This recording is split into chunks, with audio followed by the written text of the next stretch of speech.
En 1791, plena Revolución Francesa, Marie Olympia de Gauss, revolucionaria, filósofa, defensora de los derechos de las mujeres y autora de la Declaración de los Derechos de la Mujer y de la Ciudadana, declara que la mujer nace libre y vive en igualdad de derechos con el hombre. Incluso en aquel momento donde otras mujeres como Marie-Jeanne Roland y Germaine de Staël organizaban aquellos espacios de discusión prerevolucionarios, donde fomentaban esas ideas de negociación del poder político que iban a cambiar el mundo.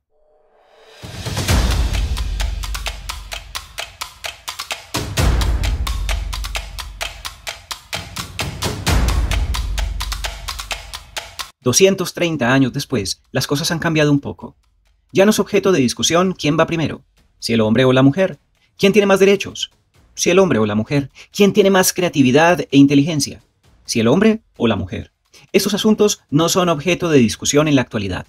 Sin embargo, otros asuntos quedan ocultos en el espectro de la agonía de las sociedades que los observan, y aún así poco o nada se hace. Asuntos como, por ejemplo, la equidad y la igualdad en la contratación pública y privada, las diferencias en las cargas familiares, principalmente en el cuidado de los hijos, la estigmatización frente a algunos campos de desempeño laboral, o la persecución y acoso permanente que sufren más las mujeres en el mundo social que los mismos hombres. Todos estos asuntos han permitido generar una perspectiva metodológica de carácter fenomenológica denominada feminismo, que busca precisamente observar los fenómenos del mundo social que penetran en los seres humanos y los transforman de acuerdo a sus construcciones de vida.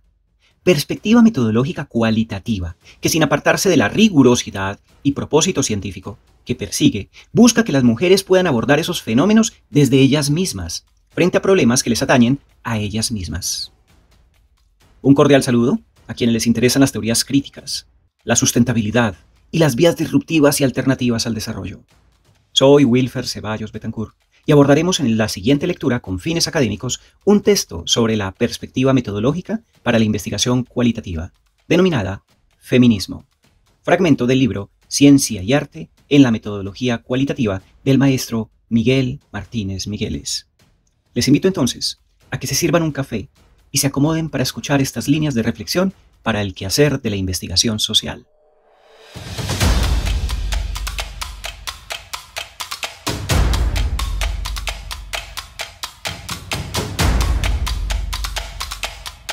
Fenomenología feminista. Imagen tradicional de la mujer. Por Miguel Martínez Migueles.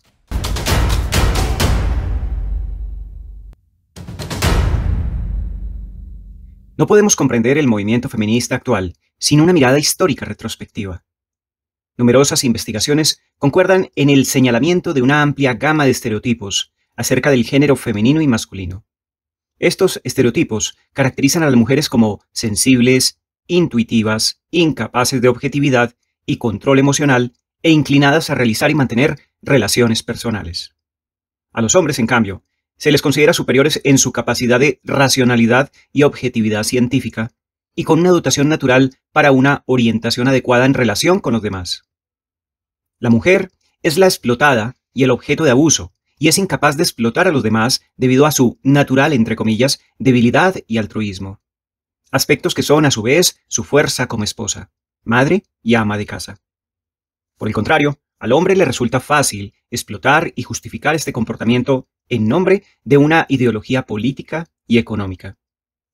Esas mismas diferencias y características se atribuyen a muchas minorías étnicas y forman una configuración de sumisión, pasividad, docilidad, dependencia, falta de iniciativa, inhabilidad para actuar, para decidir y para pensar.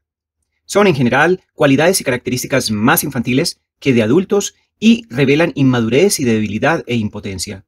Es más, si los subordinados adoptan estas características, son considerados como seres bien adaptados, entre comillas.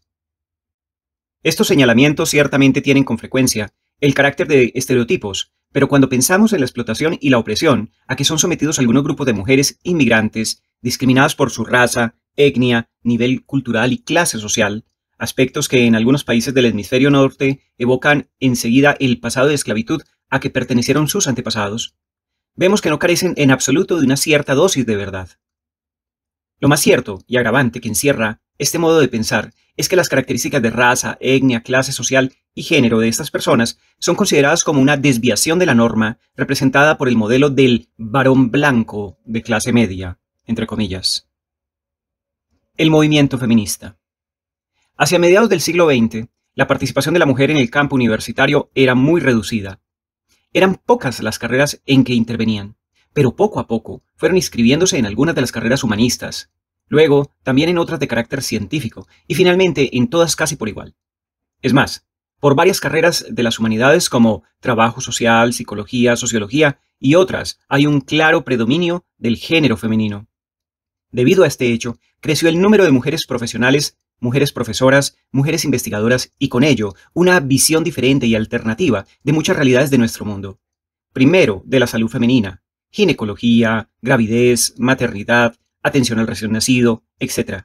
Después, del cuidado de los niños en general, de los enfermos y de los ancianos, y más tarde, de la educación, el trabajo, la psicología y otras áreas en las cuales la sensibilidad femenina desempeña una función preponderante. Esa toma de conciencia general es la base de una nueva epistemología y metodología que lentamente se ha difundido en todos los medios académicos por medio de la publicación de investigaciones, ponencias en congresos y congresos específicos acerca de la orientación feminista. Sus reivindicaciones y anhelos. Incluso se han creado revistas especializadas como medios de difusión de todo el movimiento feminista. La toma de conciencia ha sido entendida y promovida en el sentido original de Paulo Freire, en su obra Pedagogía del oprimido, en texto de 1974. Es decir, como un, abro comillas, aprender a percibir las contradicciones sociales, políticas y económicas, y a realizar acciones contra los elementos opresivos de la realidad, cierro comillas. El logro de esta toma de conciencia exige frecuentemente la problematización de las situaciones conflictivas en que se vive, pues de otra manera quedarían solamente al nivel de una inconsciencia general. Ahora abordemos una epistemología feminista. Los investigadores feministas consideran el género como un principio organizador que modela las condiciones de sus vidas. Igualmente, el movimiento feminista en general puede ser visto como una extensión o provincia de la orientación posmoderna. En efecto, la idea central que defiende el posmodernismo es la que sostiene que no podemos tener conocimientos generales y universales generalizables de nuestras realidades, que todos nuestros conocimientos son locales y temporales, del aquí y el ahora, o como lo expresa Gerks en texto de 1983, abro comillas, todo conocimiento es ineluctablemente local, cierro comillas. Al igual que Polanyi, en texto de 1958, abro comillas, todo conocimiento es conocimiento personal, cierro comillas. En esta orientación epistemológica se va poniendo el énfasis y se va corriendo el acento del concepto de conocimiento nomotético, es decir, universal, y su escasa posibilidad en las ciencias humanas hacia el conocimiento ideográfico, es decir, particular. Los posmodernistas Lyotard, Deleuze y Baudrillard, entre otros, nos empujan en esta dirección. Y lo mismo hacen Wittgenstein con los juegos del lenguaje, Foucault con la desmetaforización y Derrida con la deconstrucción. El movimiento feminista no solo adopta un enfoque netamente fenomenológico, sino que defiende, además, una orientación epistemológica y metodológica propias. Se opone a una epistemología histórica y clásica que considera androcéntrica y reivindica igual el derecho a construir una epistemología ginecocéntrica, ya que considera que toda experiencia vivida no solo constituye ya una interpretación de la realidad, sino que necesita, además, una interpretación propia. Esta, en efecto, es también la perspectiva que defiende Gadamer, en texto de 1984. Gadamer lo defiende al hablar de la fusión de horizontes epistémicos. En este caso, equilibrando por medio de un proceso dialéctico la epistemología tradicional con la feminista. En una visión aún más amplia, el positivismo típicamente anglosajón y su metodología analítica y cuantitativista de investigación fueron denunciados y rechazados por la Escuela de Frankfurt, es decir, por Horkheimer, Adorno, Fromm, Habermas y otros, que desarrollaron la teoría crítica de la sociedad desde una perspectiva histórica y dialéctica. Criticaban la sobrevaloración positivista de la neutralidad y la separación entre la teoría y la práctica. Es decir, la visión desde ningún punto de vista siempre se convierte en una visión desde un punto de vista. Y enfatizaban la importancia del potencial emancipatorio del conocimiento y de la ciencia, en relación y aplicación con el movimiento feminista, su pensamiento se podría resumir en el siguiente enunciado. Hay una contradicción entre las teorías prevalentes de la ciencia social y su metodología, por un lado, y las metas y objetivos políticos de este movimiento, por el otro. En la expresión del manifiesto de Laurel Richardson, en texto de 1993, se concreta en las siguientes palabras. Abro comillas. Yo desafío las diferentes clases de validez usadas y reclamo otras clases de práctica de la ciencia. Reitero, yo desafío las diferentes clases de validez usadas y reclamo otras clases de práctica de la ciencia. La práctica científica que yo propongo es postmodernista y feminista. Esta ciencia valora los géneros, explora las experiencias vividas, promueve la ciencia, crea una visión imaginaria femenina, rompe los dualismos, inscribe el trabajo femenino y la respuesta emotiva como válida, deconstruye el mito de una ciencia social libre de emociones y crea un espacio para la parcialidad, la autorreflexión, la atención y la diferencia. Cierro comillas. Esto citado por Olesen en Denzin y Lincoln, texto del año 2000. Al igual, Deborah Lupton, en texto de 1995, lo expresa de la siguiente manera, abro comillas.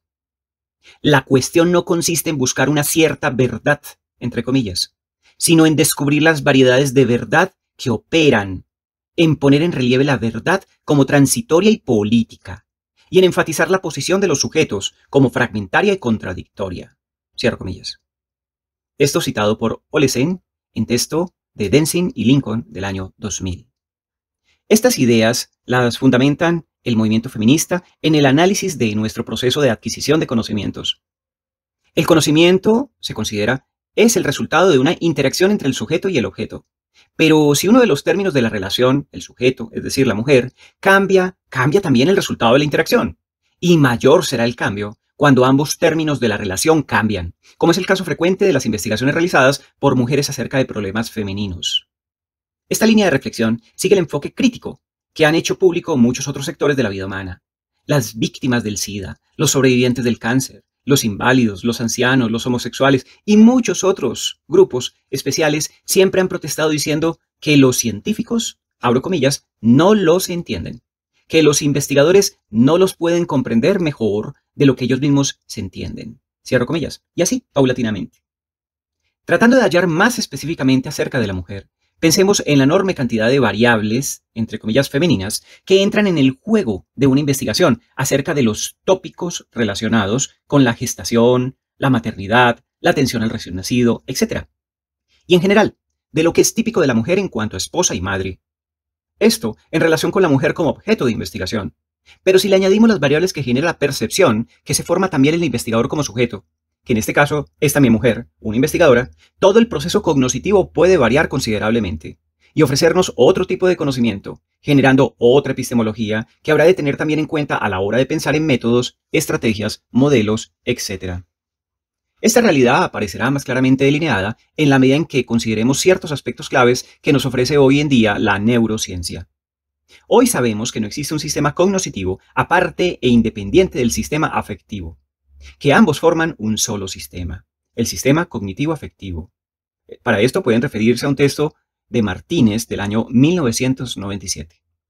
Y la psicología cognoscitiva nos enseña que en el hombre, en general, más allá de los estereotipos, predominan ciertos procesos lógicos, más bien fríos, mientras que en la mujer, en general, estos mismos procesos se van más acompañados por una cierta intuición femenina y por el sentimiento y el calor de la dinámica afectiva. Este hecho da cabida a que, en el proceso del conocimiento, entre en juego una sensibilidad especial, propia del género femenino, que puede afinar y enriquecer notablemente el resultado esperado de una investigación.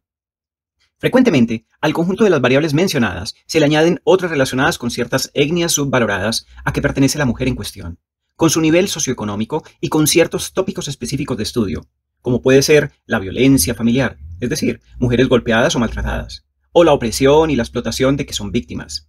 Este conjunto de variantes trae serias consecuencias para las relaciones de pareja y para el clima familiar en que estas mujeres deben educar a sus hijos. Clima inadecuado bajo todo punto de vista para lograr los fines deseados por toda educación respetable.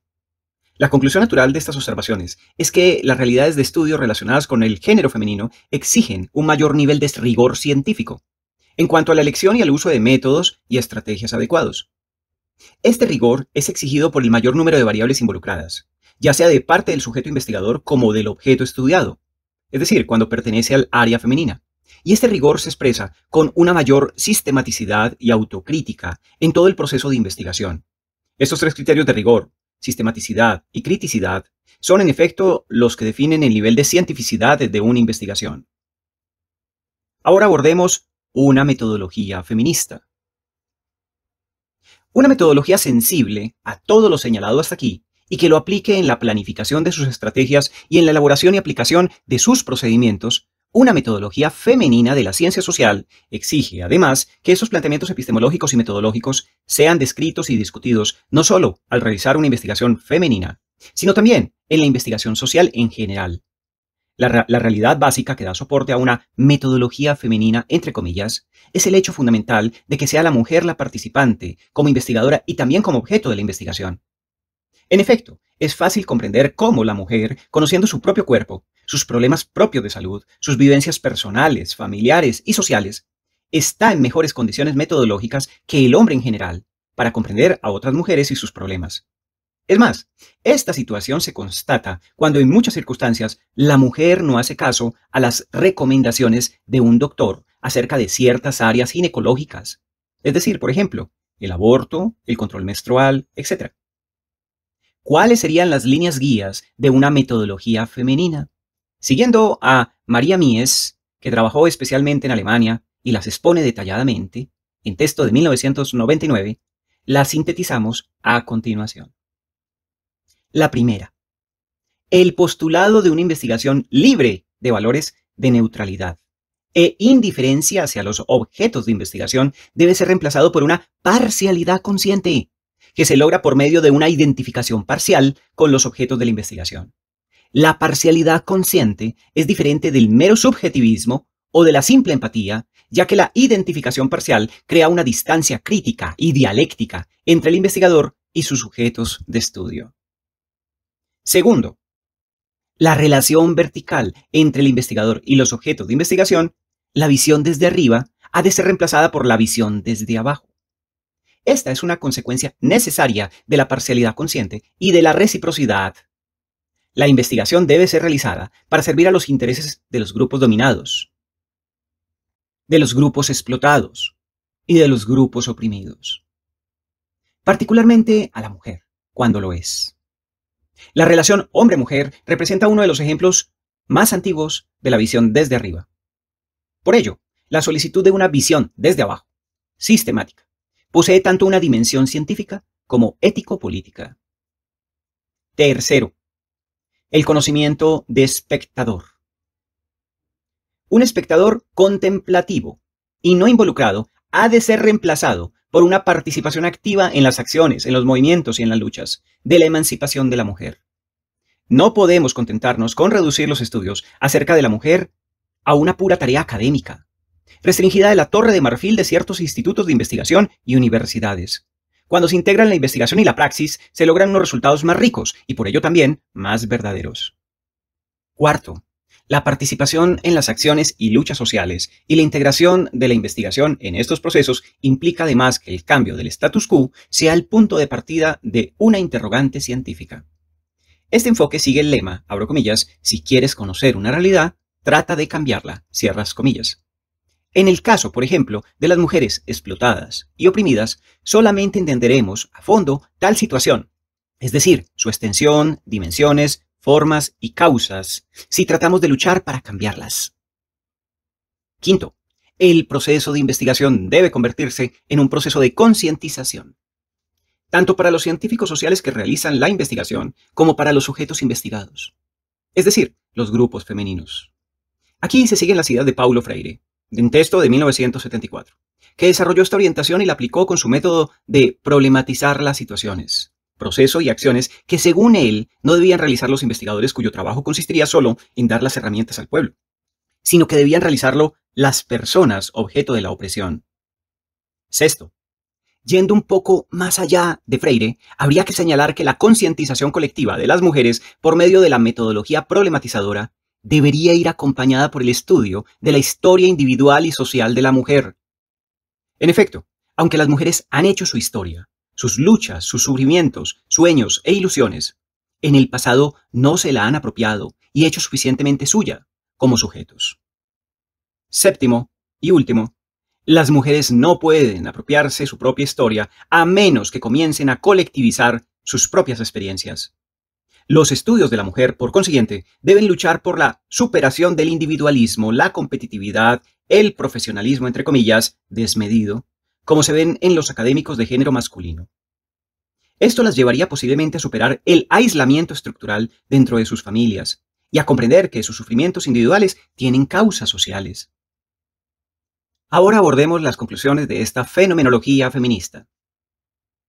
En la bibliografía metodológica del feminismo académico se utiliza mucho el término estrategias, que tiende a sugerir que no se debe utilizar un modelo o fórmula únicos, sino que enfatiza y sugiere el uso de muy distintos caminos que proporciona la tradición cualitativa de investigar. La misma lengua, en la investigación tradicional suele a veces usar términos, categorías y sintaxis sexistas, que no se compaginan con las experiencias típicamente femeninas. Tanto los fenomenólogos como los etnometodólogos, que tratan de captar el proceso de interacción de los modelos y el lenguaje en la producción de la vida y las relaciones cotidianas, le han dado gran importancia a estos aspectos. Sin embargo, no debemos olvidar que la lengua nunca revela plenamente las experiencias y vivencias profundas de una persona. Un aspecto de máxima relevancia se da en la realización de las entrevistas, que son la base y el fruto de muchos procesos de investigación. Hay, por ejemplo, la raza, la etnia, la clase social y el género del entrevistador y del entrevistado desempeñan una función determinante.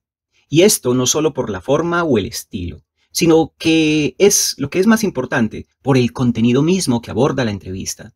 Muchas cosas que trata, expone y profundiza una mujer con otra, especialmente si es del mismo grupo social, jamás lo trataría con otra alejada socialmente de su situación. Y menos aún, con un hombre, especialmente si es de raza, etnia o clase social muy diferente. Por todo ello, y para que no desaparezcan partes importantes de la vida de los entrevistados que no figuran en el lenguaje ordinario, es necesario que los entrevistadores desarrollen métodos de escuchar que van más allá de las meras palabras. Aun cuando todo lo dicho apunta en una dirección que parece clara y uniforme en cuanto a la perspectiva epistemológica y metodológica. Sin embargo, conviene aclarar que la investigación cualitativa, feminista, no es tan homogénea como parece, sino más bien altamente diferenciada y compleja, con diferentes potencialidades e influencias en las disciplinas. Los principales referentes que originan estas diferencias son la orientación teórica y pragmática de quien investiga, el contexto nacional y regional y la temática tratada, es decir, especialmente si es del área de la salud y de la educación, quien desea conocer cómo y dónde va a obtener ese conocimiento, de quién lo va a obtener y con qué fines, etc. Pensemos, para clarificar este concepto, en lo que pasa, por ejemplo, en una investigación con mujeres discapacitadas. Aun cuando se haga con una fina empatía, frecuentemente la mayoría de las investigaciones lo hacen pensando solo en su deficiencia o discapacitación, olvidando o no teniendo en cuenta el contexto personal que da sentido a todo. Pues además de ser personas con alguna limitación, alguna discapacidad, también son mujeres en una situación con experiencias y conocimientos propios. Son trabajadoras, esposas, madres, amantes, amigas, deportistas, artistas, etc. En un contexto aún mayor, es necesario también tener presente que la comunidad a la que pertenecemos es ontológica y axiológicamente anterior a las personas, anterior a nosotros mismos, pues nacimos en un universo sociocultural donde los valores, los compromisos morales y los significados existenciales son, entre comillas, negociados dialógicamente. Todo esto pone un trasfondo, un horizonte a la información y a los datos que vayamos obteniendo, y así se va precisando su significado. Finalmente, conviene también añadir que la investigación cualitativa feminista siempre ha puesto y defendido un cuidado especial en los aspectos éticos de la misma. Es más, esa ha sido una nota distintiva, dada la delicadeza y la privacidad de las áreas a que se enfrenta. Por ello, el pedir consentimiento a las personas estudiadas, la confidencialidad, la ausencia de todo engaño o fraude, o el ser causa de decepción o de frustración, la exhibición de un comportamiento ejemplar, la evitación del estrés y de la publicidad no querida, o la pérdida de reputación, son aspectos que siempre se han tomado muy en cuenta por las investigadoras femeninas, tanto en el curso de la recolección de la información como en el subsiguiente análisis de los datos y de su publicación.